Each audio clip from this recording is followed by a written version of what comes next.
Avant de plonger dans cette histoire incroyable, pensez à vous abonner à la chaîne et à activer la cloche. Ici, chaque récit a quelque chose à dire, et vous ne voudrez pas en manquer un seul. La neige tombait doucement sur Détroit, étouffant les bruits de la ville comme un voile de silence. Les lampadaires diffusaient une lumière jaune tremblante sur des trottoirs fissurés, témoins d'années d'abandon et de promesses brisées. Il était presque minuit lorsqu'Eleanor Brooks quitta l'hôpital public Saint-Marie, son manteau usé serré contre elle, les épaules lourdes d'une journée trop longue. À 42 ans, Eleanor connaissait la fatigue mieux que quiconque. Elle nettoyait les couloirs où naissaient et mouraient les autres, sans jamais avoir eu d'enfant à elle. Son mari, Thomas, était décédé 8 ans plus tôt dans un accident de chantier, lui laissant un silence profond et une vie modeste faite de routine et de résilience. Ce soir-là, alors qu'elle traversait le parking presque vide, un bruit fragile fendit le froid. Un pleur. Pas un cri fort. Non. Un sanglot étouffé, irrégulier, comme si quelqu'un essayait de ne pas déranger le monde. Eleanor s'arrêta net. « Il n'y a personne ici », murmura-t-elle, le cœur soudain trop rapide. Puis elle entendit à nouveau ce son. Plus faible. Plus désespéré. Guidée par une intuition qu'elle ne sut jamais expliquer, elle suivit le bruit jusqu'à l'entrée secondaire de l'hôpital. Là, posé contre un mur de briques, se trouvait un vieux couffin bleu, à moitié recouvert d'une couverture trop fine pour affronter l'hiver du Michigan. À l'intérieur, un bébé. Un petit garçon. Sa peau sombre contrastait avec le tissu pâle, ses poings minuscules serrés comme s'il se battait déjà contre le monde. Ses lèvres tremblaient, et ses joues étaient rouges de froid. Eleanor tomba à genoux. « Mon Dieu !» souffla-t-elle, la gorge nouée. Autour de l'enfant, rien. Pas de sac. Pas de vêtements de rechange. Pas de message visible. Juste le vent, la neige, et ce bébé abandonné à la merci du destin. En le prenant dans ses bras, Eleanor remarqua quelque chose d'étrange. Glissée sous la couverture, il y avait une petite enveloppe blanche, épaisse, d'un papier de qualité rare. Aucun prénom. Aucun mot. Seulement un symbole gravé en relief, un lion doré. Elle hésita, puis ouvrit l'enveloppe. À l'intérieur, un simple billet de $100 et une chaîne en or fin, autour de laquelle pendait un médaillon fermé. C'était tout. Pas d'explication. Pas d'adieu. Juste un silence assourdissant. Eleanor serra le bébé contre sa poitrine pour lui donner un peu de chaleur. À cet instant précis, le petit garçon ouvrit les yeux. De grands yeux noirs, profonds, étonnamment calmes pour un nouveau-né abandonné dans le froid. Il la regarda. Et pour une raison qu'elle ne comprit jamais, Eleanor sentit quelque chose se briser en elle, puis se reconstruire aussitôt. « Je ne sais pas qui t'a laissé là », murmura-t-elle en larmes, « mais je ne te laisserai pas. » Les sirènes lointaines de la ville résonnaient au loin. Eleanor savait ce qu'elle devait faire, appeler la police, les services sociaux, suivre la procédure. Mais ses bras refusaient de lâcher l'enfant.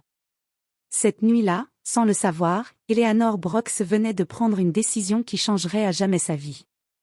Et quelque part, bien loin de Détroit, dans une immense maison silencieuse aux murs de marbre, un homme immensément riche regardait un berceau vide, convaincu que l'enfant qu'il avait perdu ne reviendrait jamais.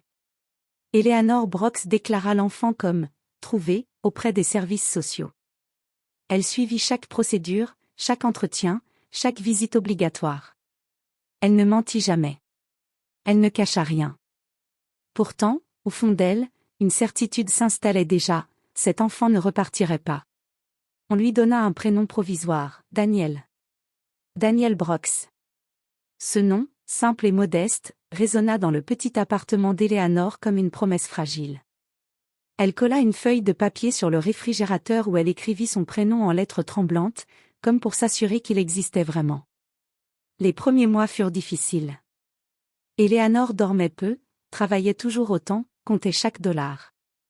Le médaillon au lion doré, elle le rangea dans une boîte, trop étrange, trop précieux pour un enfant abandonné dans la misère.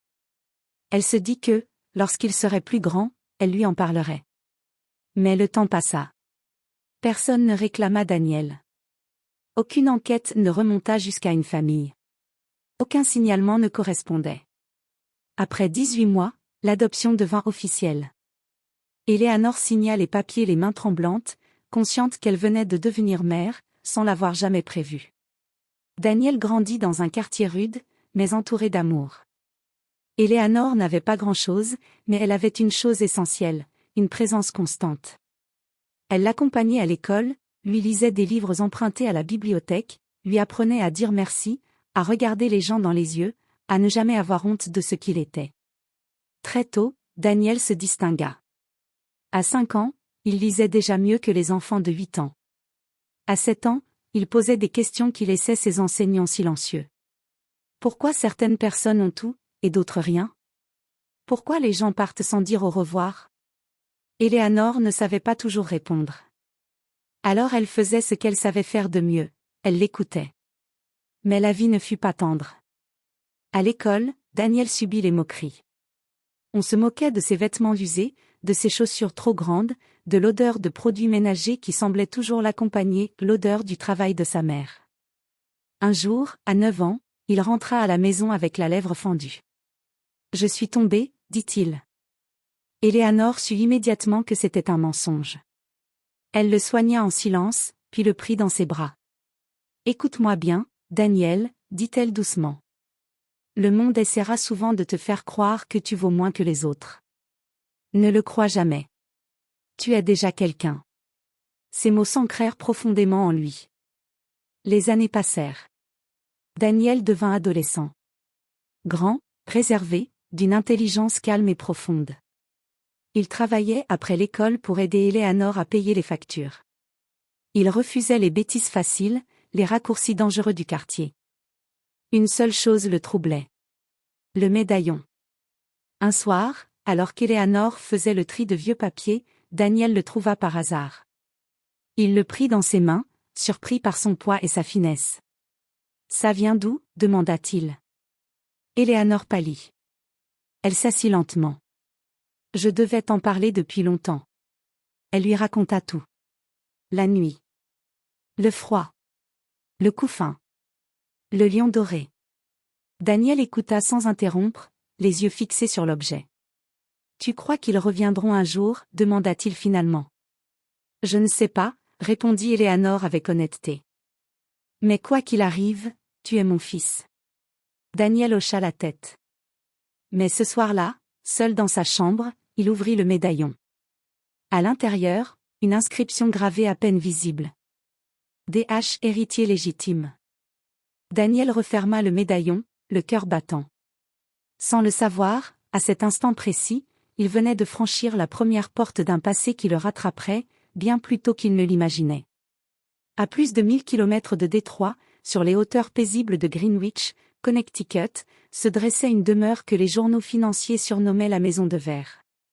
De larges baies vitrées, des lignes modernes, un jardin impeccable, et pourtant, à l'intérieur, un silence pesant régnait depuis des années.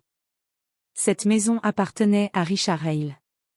Fondateur d'un empire technologique estimé à plusieurs centaines de millions de dollars, Richard Hale était l'exemple même de la réussite américaine. Conférences internationales, couvertures de magazines, conseils d'administration, il avait tout bâti à la force de son intelligence et d'une ambition implacable. Tout, sauf une famille. 15 ans plus tôt, sa vie avait basculé le soir où Marianne Lewis, la femme qu'il avait aimée loin des projecteurs, avait disparu sans laisser d'adresse. Elle était enceinte. De lui. Richard se souvenait encore de leur dernière conversation. Elle voulait garder l'enfant loin de son monde, loin des contrats, des avocats, des menaces voilées qui accompagnaient sa fortune grandissante. « Je ne veux pas que mon fils grandisse entouré de gens qui ne l'aiment que pour ton argent », avait-elle dit. Puis elle était partie. Richard avait cherché. Pendant des années. Détective privé, avocat, annonce discrète. Rien. Aucune trace officielle. Comme si Marianne s'était évaporée. Il ne savait pas qu'elle avait accouché prématurément, malade, seule, ni que, dans un dernier geste de désespoir et de protection, elle avait confié l'enfant à la nuit, convaincue qu'il serait plus en sécurité anonyme que fils d'un homme trop puissant. Chaque année, à la même date, Richard se rendait seul dans une petite pièce verrouillée de sa maison. Là, sur une étagère, reposait un berceau vide, et un écrin identique à celui qu'il avait donné à Marianne. À l'intérieur. Une chaîne en or. Un médaillon au lion doré. Et une inscription gravée par lui-même. D.H. héritier légitime. Il n'en avait jamais parlé publiquement. Mais dans ses testaments successifs, une clause étrange figurait toujours. Une partie de ma fortune sera réservée à un enfant disparu, identifié par un médaillon portant le sceau du lion. Ses avocats pensaient à une excentricité. Un caprice de milliardaire. Mais Richard savait. Les années passèrent. Richard vieillissait. Son empire prospérait, mais son regard devenait plus lourd, plus fatigué. Jusqu'au jour où une jeune analyste de fondation posa une question innocente. Monsieur Hale, pourquoi financez-vous autant de programmes pour les enfants abandonnés de Détroit? Richard resta figé. Détroit. Ce nom résonna comme un écho enfoui. Il ordonna immédiatement une vérification discrète. Pas une enquête officielle. Juste, une attention particulière. Quelques semaines plus tard, un dossier arriva sur son bureau. Daniel Brooks. Trouvé devant un hôpital. Âge correspondant. Aucun parent identifié. Éducation modeste. Résultats scolaires exceptionnels. Richard sentit ses mains trembler. Sur une photo floue, un adolescent au regard calme fixait l'objectif. Quelque chose dans ses traits, dans son port de tête, lui coupa le souffle. Mon Dieu, murmura-t-il. Mais il manquait une chose. Le médaillon. Sans preuve, Richard refusa d'intervenir. Il avait trop espéré, trop souvent. Pourtant, à partir de ce jour, il suivit la vie de Daniel à distance. Une bourse anonyme. Un soutien scolaire discret. Une protection invisible. Sans jamais se présenter. Car il savait une chose. Si Daniel était vraiment son fils, alors la vérité ne pourrait pas rester cachée éternellement. Et lorsque ce jour viendrait, aucune richesse au monde ne le préparerait à ce qu'il devrait affronter.